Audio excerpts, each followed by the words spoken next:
Hello po mga kapatid, isang pinagpalang umaga na naman po sa inyong lahat. Tayo po ay makikinig na naman ng Word of God mga kapatid. Pero kagaya ng dapat natin gawin, tayo po muna ay mananalangin upang samahan at gabayan tayo at turuan tayo ng ating Diyos. Magsiyo po tayo. Yes Lord, aming Ama sa Langit, muli kami nagpapasalamat ngayong umagang ito dahil pinagsama-sama mo na naman kami, Lord. Binigyan ng chance para makinig na naman ng iyong mga sasabihin. Salamat, Lord, dahil gusto mo po kami laging kausapin, dahil mahal na mahal mo po ang bawat isa sa amin. Kaya, Lord, muli mo po kaming samahan, turuan at gabayan, lalong-lalo na po ako, Lord, para yung sasabihin ko ay puro salita mo lamang.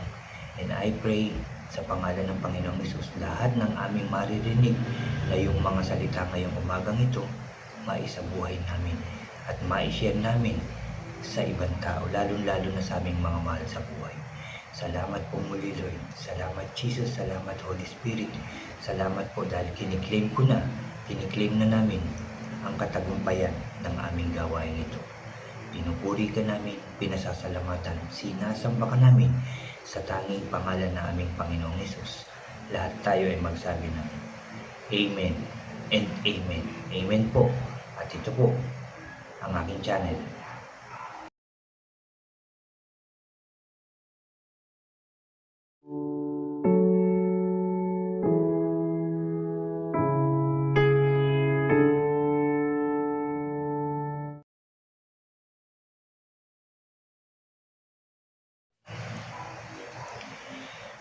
Hello po ulit mga kapatid. Ulitin ko lang, isang pinagpalang umaga po sa inyong lahat.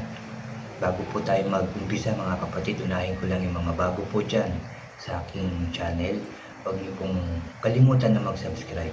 Paki-like and share niyo po ang aking mga videos at paki-click na rin po ang notification bell para lagi po kayong updated sa mga bago at iba ko pang i-upload.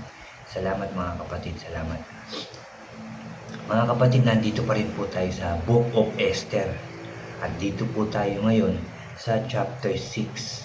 At ito po ay may pamagat na pinarangalan si Mordecai. So, hindi ko na po patatagalin. Mag-umpisa na po tayo.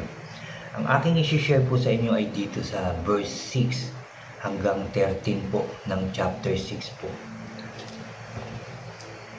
Ito po yung patungkol dun sa, kung naalala nyo, yung si Haman, si Mordecai, at si Reyna Esther. Ano po, na naging Reyna nga si Esther. At itong si Haman yung naging paborito niya si Esther. Kaya ito'y binihisan niya. Binigyan niya ng mga alahas na may susuot para sa paghaharap ng hari, sa hari. At ito nga ang si Mordecai ang uncle o tiyuhin ni Esther at naging Reyna nga po itong si Esther. At ito nga po si Haman ay may balak ng hindi maganda dito sa mga Hudyo kay Mordecai. Ano po. At dito nga po sa verse 6, basahin ko po sa inyo. Nang naroon na si Haman, tinanong siya ng hari, ano ang mabuting gawin sa taong nais parangalan ng hari? Ang ang akala ni Haman ay siya ang tinutukoy ng hari na parangalan.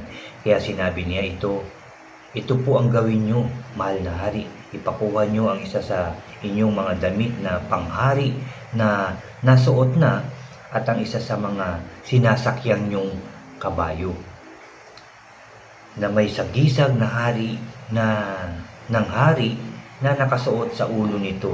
Pagkatapos utusan po ninyo ang isa sa mga pinuno ninyo na suot sa taong paparangalan ang damit ng hari at pasakayin siya sa kabayo ng hari at ilibot sa buong bayan habang isinisigaw ng mga kasama niya. Ganito ang ginagawa sa taong pinararangalan ng hari. Verse 10, sinabi ng hari kay Haman, sige, ipakuha mo ang isa sa mga damit at kabayo ko at gawin mo ang lahat ng sinasabi mo kay Mordecai, ang Hudyong nakaupo sa pintuan ng aking palasyo. Tiyakin mo na matutupad ang lahat ng sinabi mo. Kaya kinuha ni Haman ang damit ng hari at isinuot kay Mordecai at isinakay sa kabayo ng hari at inilibot sa lungsod habang sumisigaw siya. Ganito ang ginagawa sa taong pinararangalan ng hari. At verse 12, pagkatapos bumalik si Mordecai sa pintuan ng palasyo, si Haman naman ay dali-daling umuwi na nakatalukbong dahil sa hiya at sama ng loob. At 13, pagdating niya sa bahay, isinalaysay niya sa asawa niyang si Zeres at sa mga kaibigan niya ang lahat ng nangyari.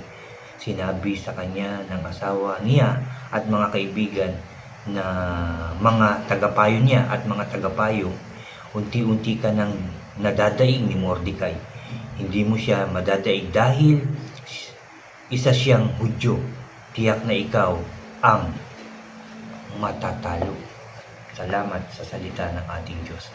Kasi di ba nga po, pinagbabalakan niyang patayin itong si Mordecai, tuhugin doon sa pinagawa niyang matulis na kahoy. At talagang itong si Haman, gusto niya lahat ng papuri. Lahat na lang ng papuri ng hari gusto niya. Patanggap niya, mangyari sa kanya. Talagang masasabi natin na gahaman sa kapangyarihan itong si Haman. Dito tinuturo din sa atin ngayong umagang ito na kung anong meron tayo, makontento tayo. Ipagpasalamat natin ito sa Diyos. At dito rin tinuturo sa atin na huwag tayong mag-isip ng masama sa ating kapwa. Baka mamaya yung iniisip natin sa ating kapwa na hindi maganda ay sa ating mapunta, sa ating lumipat, sa ating mangyari. Kaya huwag na tayong mag-iisip ng masama. Baka mamaya, yung halimbawa, nag-iisip tayo ng masama sa ating kapwa, ito pala'y palaging nananalangin. At yung iniisip natin sa kanyang mangyari na masama, ay hindi tumalab sa kanya dahil protected siya ng ating Diyos. Ang hindi maganda nito sa ating mapupunta, yung ating iniisip na ito ngang pagpapahiya na nangyari kay Haman. Diba? Gusto niya parangalan, gusto niya isakay sa kabayo, gusto niya isuot yung damit ng hari, may nakapatong pa sa ulo at sinisigaw pa na ito ang ginagawa ng hari, ito ang parangal na ginagawa ng hari. Hindi sa kanya lahat napunta yun, kundi kay Mordecai. Diba? Dahil masama yung kanyang iniisip, dahil hindi maganda yung kanyang iniisip. Yan ang dapat nating ayusin sa ating mga buhay. Huwag tayo mag-isip ng hindi maganda, mag-isip tayo ng kabutihan. Ipag-pray natin yung ating kapwa. Sabihin natin, God bless you. Diba? Dahil kung hindi nararapat sa kanya yung blessings na ipinapanalangin sa kanya, sa atin babalik. Tayo yung pagpapalain, tayo yung ibibless ni God. Ngayon, kung masama naman yung sinasabi natin dito, sana itong mangyari sa'yo, sana ito, ganyan-ganyan, di ba? Yung hindi maganda. Baka mamaya hindi tumalab sa kanya, baka mamaya tumalbog naman sa atin. Kaya mag-isip ng tama at mabuti sa ating kapwa. Ipanalangin natin lahat ng tao, kahit pa masama ang ginagawa nito, hindi maganda, yung ugali hindi maganda, ipanalangin natin siya na baguhin siya ng Diyos. Ganun po ang tinuturo sa atin ng ating Diyos. At huwag masyadong gahaman, kagaya ni Haman, sa mga kapangyarihan, kayamanan, o ano pa man na narito sa mundong ito. Bagkos ang ating isipin, ang ating ipunin, ay yung mga kabutihan, yung mga inuutos ng Diyos, yung salita ng Diyos ang ating ipunin. Dahil yan ay madadala natin sa kaharian ng ating Diyos. Pero yung alahas, sasakyan, bahay, lupa, pera, hindi po natin yan madadala lahat. Wala tayong madadala dyan. Pero yung kabutihan ginawa natin dito sa lupa, yung pagmamahal natin sa ating kapwa, yung pagpapatawad natin sa mga nagkasala sa atin, yung pagpapakumbaba natin, yan ay madadala natin lahat doon sa kaharian ng Diyos. Dahil yan ang titingnan ng Diyos na ginawa natin. Hindi yung pagpapayaman, kundi yung pagpapayaman sa kanyang salita at hindi pagpapayaman sa mga nabubulok, nasisira na mga bagay. Mga kapatid, kasi yung kabutihan na nagawa nyo, na naipon sa inyong puso, hindi mabubulok, hindi masisira, hindi maluluma, hindi mawawala. Kitang-kita yan ng Diyos. Kaya yun ang ating ipunin. Ulitin ko lang, yung pagmamahal, pagpapatawad, at pagpapakumbaba. Lalong-lalo na yung pagsunod sa ating Diyos at pagsunod sa yapak ng ating Panginoong Jesus. Yan po ang tinuturo sa atin ng Diyos ngayong umagang ito. Hindi lang sa akin, kundi sa inyo rin. Basahin nyo rin po ang salita ng Diyos. Basahin nyo ang Biblia. Marami siyang sasabihin sa inyo. Marami sasabihin ng Diyos sa inyo na dapat isabuhay, tuparin, at i-share nyo rin sa inyong mga mahal sa buhay at sa ibang tao. Salamat sa salita ng ating Diyos na ating nabasa at napakinggan ngayong umagang ito. Kinausap tayo ng Diyos, di ba? Na maging mabuti tayo, mapagmahal, mapagpatawad, at maging mapagkumbaba. Yan ang inuutos sa atin ng Diyos. Salamat sa salita ng Diyos at salamat din sa inyo mga kapatid sa patuloy niyong pakikinig ng salita ng ating Diyos. Mga kapatid, muli tayong mananalangin. Dapat nating ipagpasalamat ang salita ng Diyos na ating narinig ngayong umagang ito. Magsiyuko tayo. Hallelujah.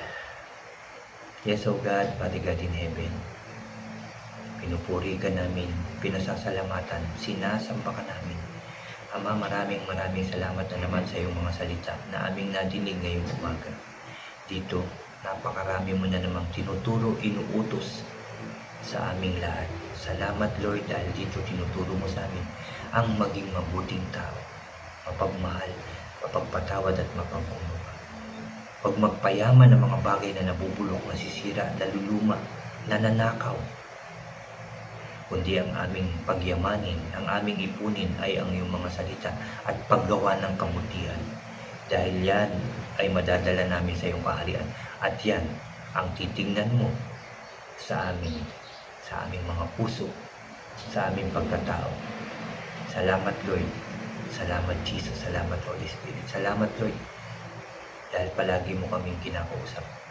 Salamat Lord dahil palagi mo kaming tinatawag para makinig ng iyong mga salita.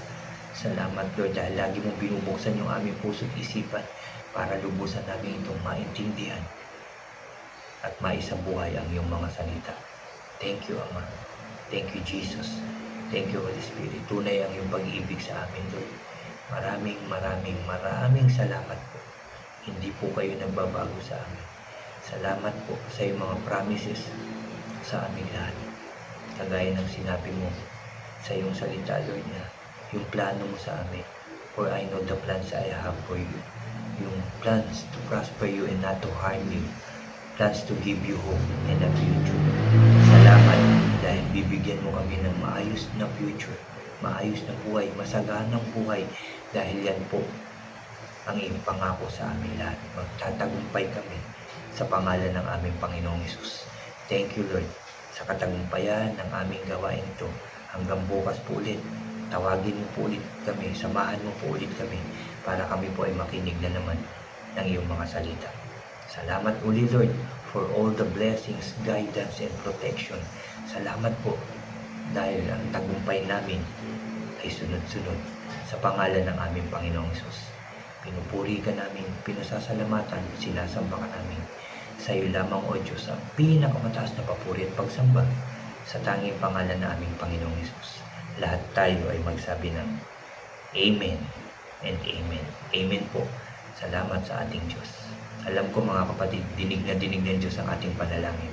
Nakita niya ang ating mga puso dahil alam ko, susunod tayo, tutuparin natin ang salita at sinasabi ng Diyos sa atin.